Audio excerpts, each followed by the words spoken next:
volgens wat ons vir jou sien, sal jy dit reg kry. Dan het hulle gevra, waar wil jy die fabriek oopmaak? Toe sê Swakop in Maltee. En ons is besig om amper soos 'n fabriek iets te doen in die vervolg. En ek is besig van hierdie maand af om vrouens te leer handwerkgoedjies te doen om inkomste te kry.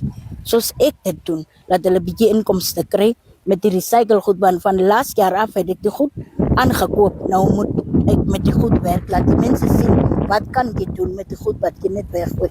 Ek maak handsakke, ek maak toiletstelle, ek maak al wat dit ding uit chipsakke, plastic sakke, maar inkopsakke maak ek mate hoedens en al wat dit ding is.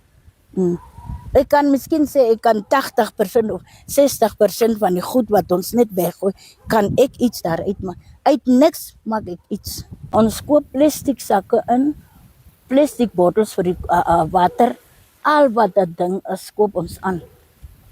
Soos jy sê, bokse koop ons aan, blikke koop ons aan, maar net koeldrinkblikke op die oomblik.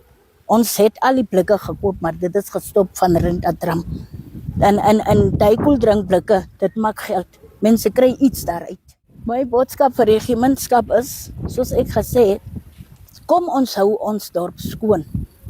Kom ons maak iets uit niks, dat ons iets daaruit kry. Soos ek gesê het, Maltee het nie werk nie. Kom ons maak werk daarvan, dat ons ten minste iets daaruit kan kry. Onze kinders gaan kaalvoet, ons het 'n projek hierso wat ons oopgemaak het.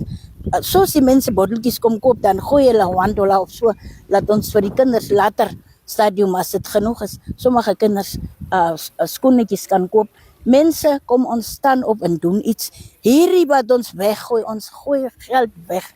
Kom leer by Wilma, by Waste Management. Ek sal met gragte vir julle help.